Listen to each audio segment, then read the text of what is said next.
My name is Amanda, and for as long as I can remember, my sister Sarah was the golden child. She was 3 years younger than me, but somehow she always came first in our parents' eyes. Don't get me wrong, they didn't neglect me entirely. They just preferred her. When I made the debate team, they nodded and smiled. When Sarah joined the cheerleading squad, they threw a party. When I needed new clothes, we went to the outlet mall. When Sarah wanted a new wardrobe, it was a weekend shopping spree at the fancy stores downtown. Dad wasn't much different. Every Saturday, he'd take Sarah to the park, buy her ice cream, and spend hours pushing her on the swings. I'd tag along sometimes, walking a few steps behind them, watching their matching dark hair bounce as they laughed at inside jokes I wasn't part of. Sarah wasn't cruel about it, which almost made it worse. She never rubbed it in my face or tried to make me feel bad. She was just there, soaking up all the attention like a pretty little sponge, while I learned to thrive in the shadows. Our relationship was comfortable. Not close, exactly, but not hostile either. We existed in a careful balance, like two planets orbiting the same sun, never colliding but never quite connecting either. I threw myself into my studies, finding validation in academic achievement that I couldn't get at home. While Sarah was content to coast by on her charm and our parents' indulgence, I worked my ass off. Every A+, every academic award, every teacher's praise, became a brick in the wall I built around my heart. Amanda's so mature for her age, teachers would tell my parents at conferences. Such a dedicated student. My parents would smile politely, then rush home to help Sarah with her homework or console her over some minor social drama. It was just the way things were, and I convinced myself I was okay with it. Looking back now, I should have seen the signs. The way Sarah's smile would tighten when I achieved something she couldn't. The flash of resentment in her eyes when our parents actually paid attention to me. The subtle way she'd redirect conversations to herself whenever I was in the spotlight. But I was too busy trying to prove myself, too focused on being the perfect daughter even if I could never be the favorite one. I thought if I just worked hard enough, achieved enough, maybe one day they'd see me, really see me, for who I was. College was my escape. Finally, a place where hard work actually meant something, where being the responsible one was an asset rather than a consolation prize. I got into state university with a partial scholarship. All those straight A's finally paid off. I threw myself into campus life with the same intensity I'd applied to high school. While other freshmen were struggling to adjust, I was thriving. I joined the business club, made the dean's list, and landed an internship at Preston and Associates, one of the top financial firms in the city. "You're a natural," my supervisor told me during my internship evaluation. "We'd love to have you join us full-time after graduation." I practically floated home that day. For once, everything was falling into place according to my plans, not anyone else's expectations. Meanwhile, Sarah started college 3 years after me. Mom and Dad paid her full tuition, set her up in a fancy apartment near campus, and gave her a monthly allowance that was more than I made at my part-time job. "Your sister needs to focus on the college experience," Dad explained when I pointed out the disparity. "You're different, you actually enjoy studying." He wasn't wrong. While I was building my future, Sarah was building her social media following. Her Instagram was full of party photos and spring break adventures. Every time I visited home, she had a new story about some crazy night out. "You should come party with us sometime," she'd say, knowing full well I was too busy with my internship and studies to join her. After graduation, Preston and Associates made good on their offer. I started as a junior analyst and rented a small but decent apartment downtown. It wasn't much, but it was mine, earned with my own hard work. That's where I met James. He was the financial director, tall, clean-cut, with kind eyes and a quiet confidence that made my heart skip. We started running into each other in the break room, then at company happy hours, and finally, he asked me to dinner. When he proposed 6 months later, I was over the moon. He did it properly, down on one knee at our favorite restaurant, with a ring that must have cost him at least 3 months' salary. I couldn't wait to tell my family. We arranged a dinner at my parents' house, and Sarah, who'd recently graduated and moved back home, would be there too. She'd been working some entry-level marketing job, though from her social media, it seemed like she spent more time at happy hours than at her desk. The dinner started well enough. Mom made her famous pot roast, Dad opened his best wine, and James charmed them all with stories about his work and plans for the future. "Amanda really lucked out with you," Mom gushed, touching James's arm. "Such a responsible young man.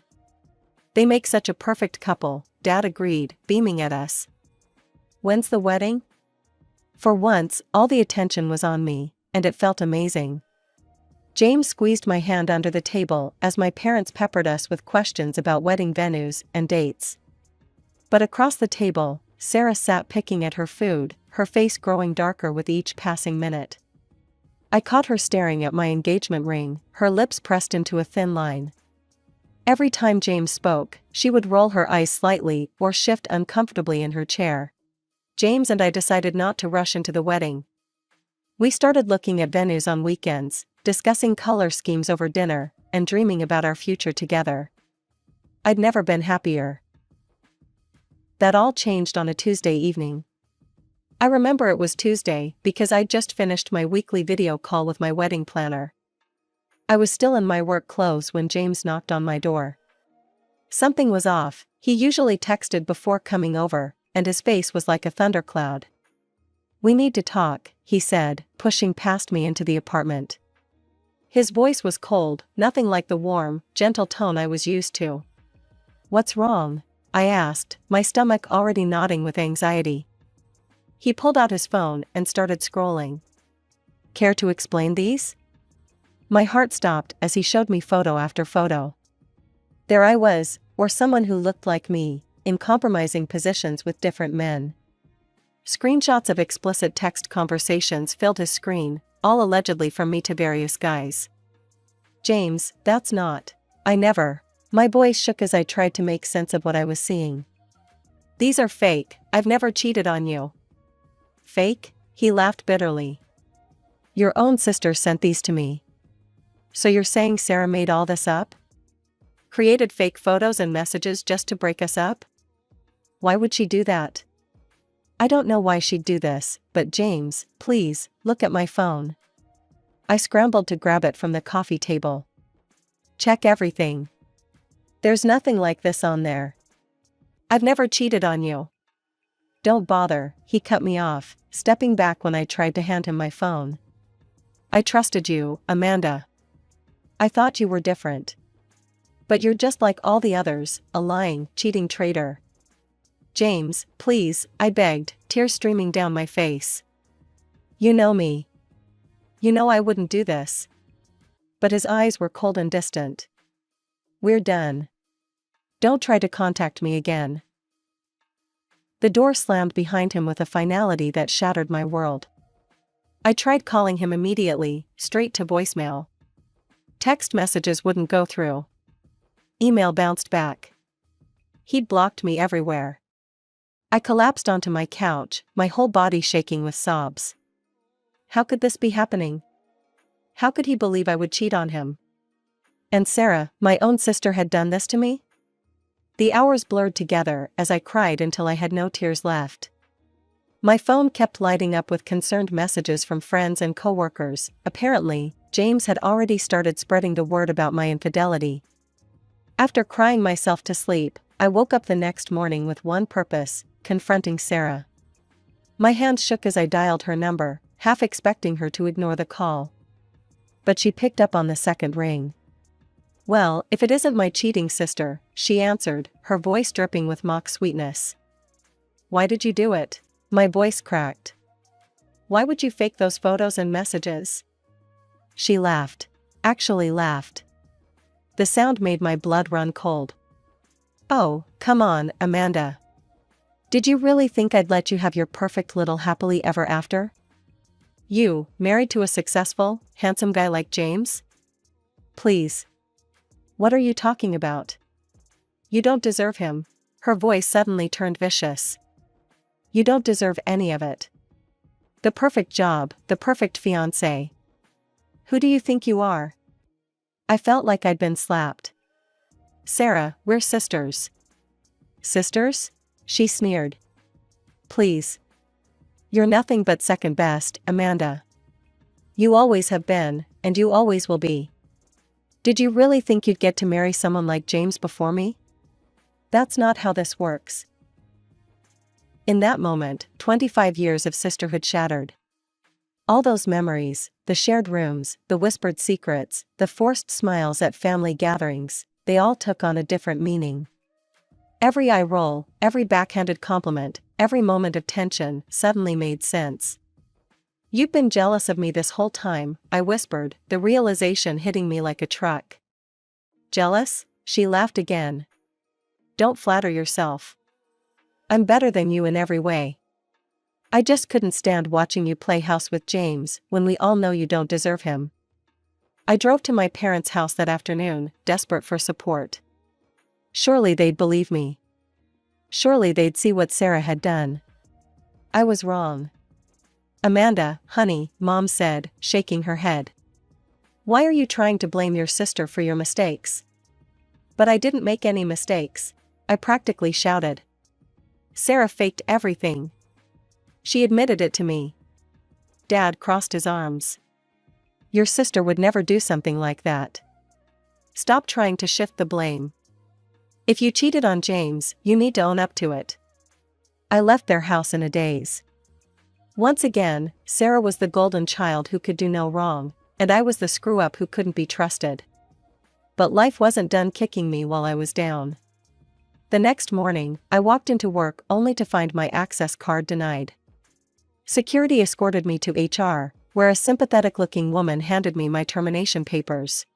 I'm so sorry, she whispered, glancing around to make sure no one could hear. James pushed for immediate termination. He said he couldn't work in the same building as, well.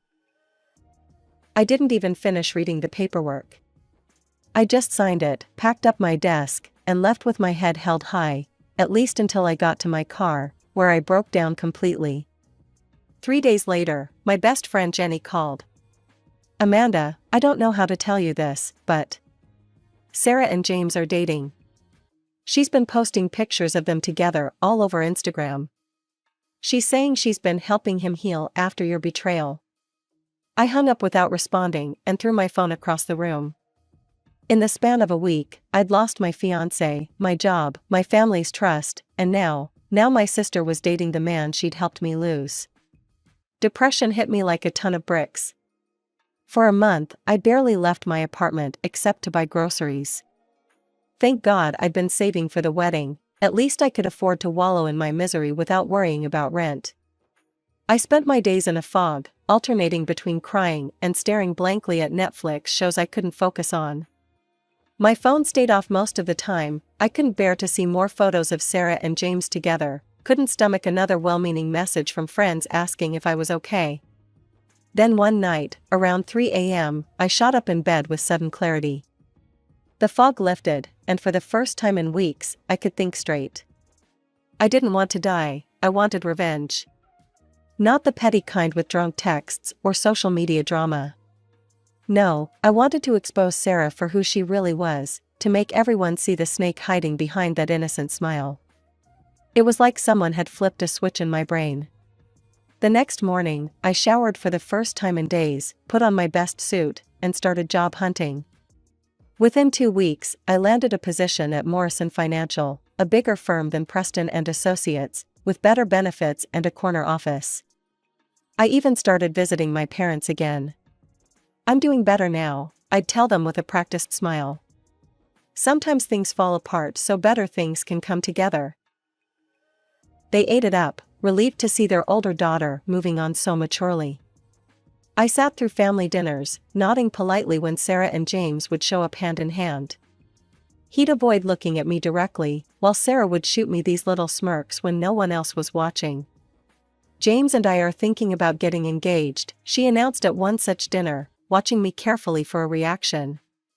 I just smiled and asked to pass the potatoes. 2 years passed this way. I built my career, making a name for myself in the industry. I went on a few dates, though nothing serious. And I waited. Patience had always been my strong suit.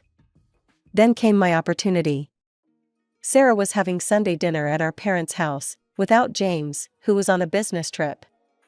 She'd left her phone on the kitchen counter while helping Mom with dessert. I knew her passwords. She'd always been careless about security, leaving sticky notes with her login information scattered around her desk at our parents' house.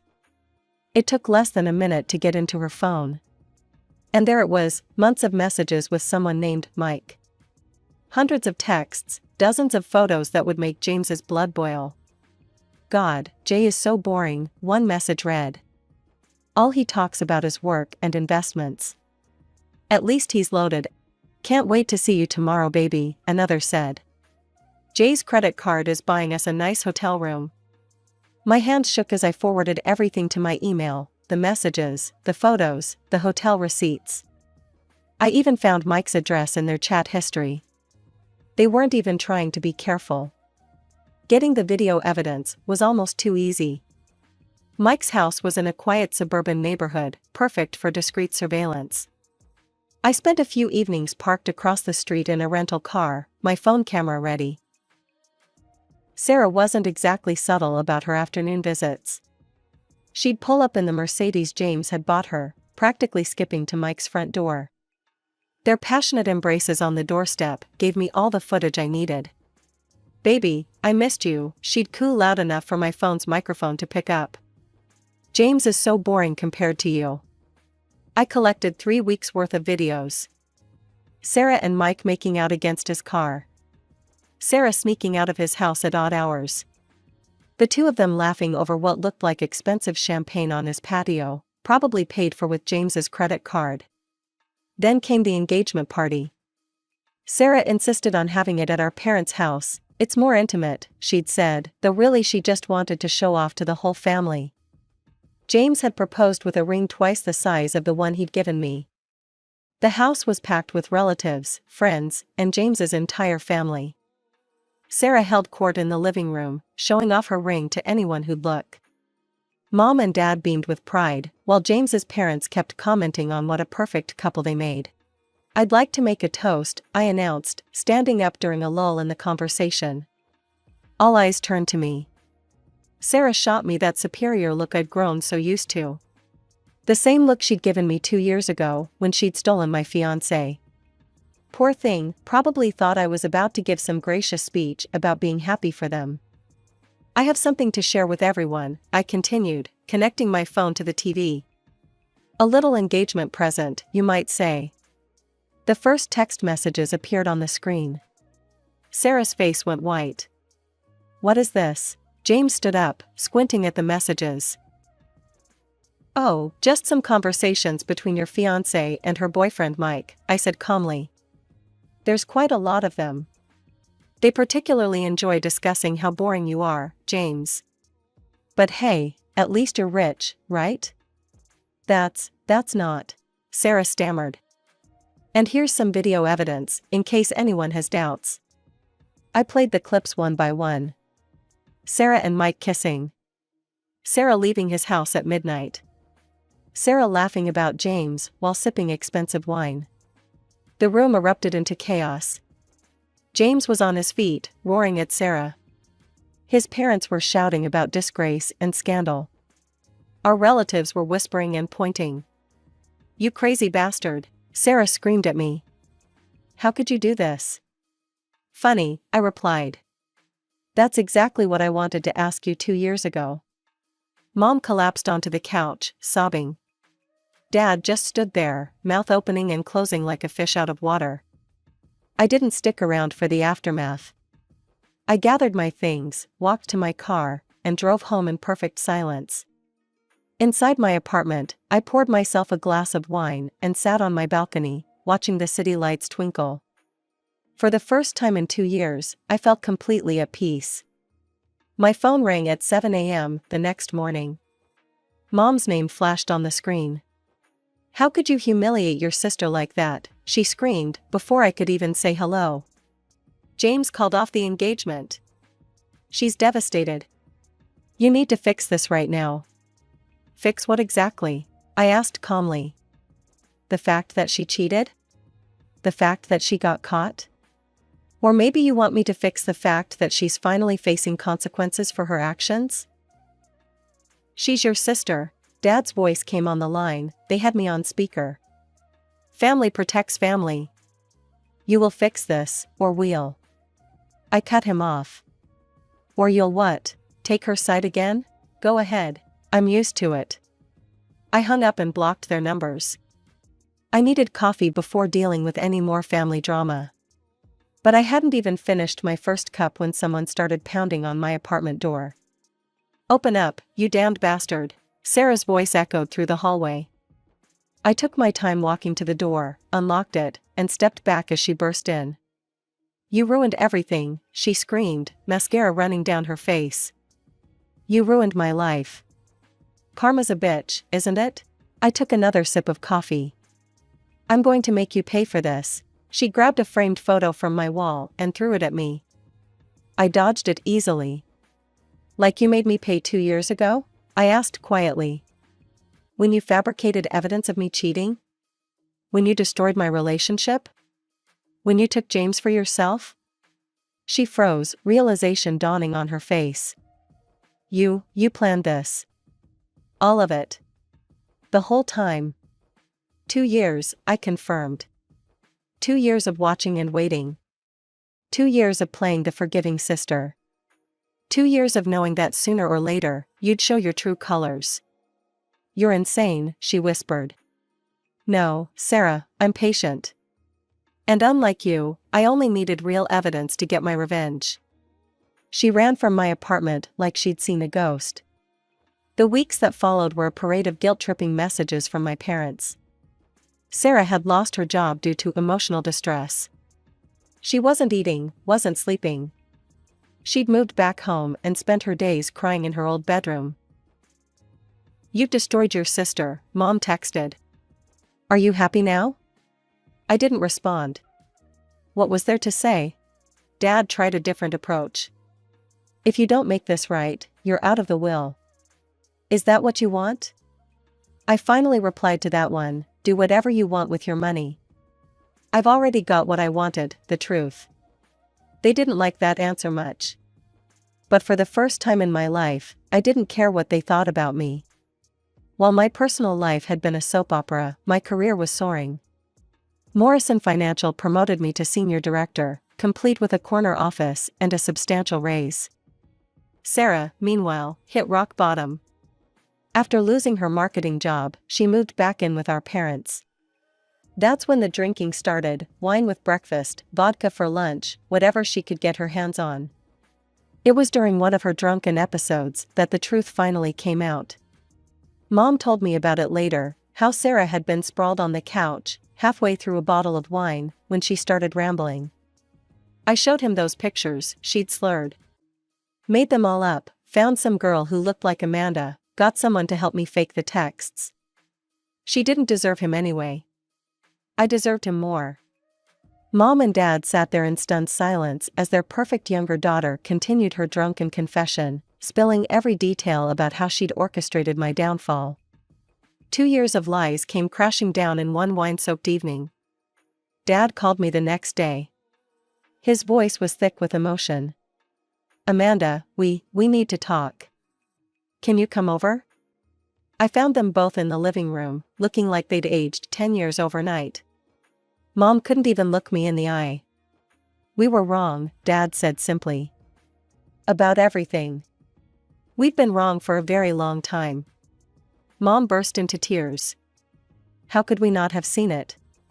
How could we have been so blind? We failed you, Dad continued. Not just about James, but your whole life. We always favored Sarah, always made excuses for her. We let her get away with destroying your happiness, because we couldn't believe she was capable of such cruelty. It was the apology I'd waited my whole life to hear. But instead of feeling triumphant, I just felt tired. Dad cleared his throat. I'd been thinking, maybe we should try family therapy. The three of us. To work through everything. So we did. Every Tuesday evening, we sat in Dr. Marshall's office, unpacking decades of favoritism, resentment, and misplaced trust. It wasn't easy, there were tears, shouting matches, weeks of awkward silence. But slowly, gradually, things began to change. As for Sarah, my parents finally did what they should have done years ago, they cut her off. They gave her enough money for a security deposit and first month's rent on an apartment, telling her she could come back when she got help and showed genuine remorse for her actions. Last I heard, she's working as a receptionist somewhere downtown and living in a studio apartment. She sends mom and dad messages sometimes, but they're staying firm on their boundaries. James reached out eventually. My parents had told him everything, Sarah's confession, the years of manipulation, all of it. He asked to meet for coffee. I should have believed you, he said, looking older and tired. I should have at least listened to your side. I know it's probably too late, but maybe we could try again? I studied his face, the face I'd once thought I'd wake up to every morning for the rest of my life. I felt nothing. No, I said gently. I forgive you, James. But I don't love you anymore. I'm not the same person I was 2 years ago. These days, my life is quieter. I have dinner with mom and dad every Sunday. We're not perfect, there are still moments of tension, old habits that die hard. But we're trying, and that's more than we ever did before. I don't regret exposing Sarah. Some might call it revenge, but I call it justice. She made her choices, and now she's living with the consequences. As for me? I'm exactly where I want to be. My career is thriving, I have my own place, and for the first time in my life, I don't feel like I'm second best to anyone.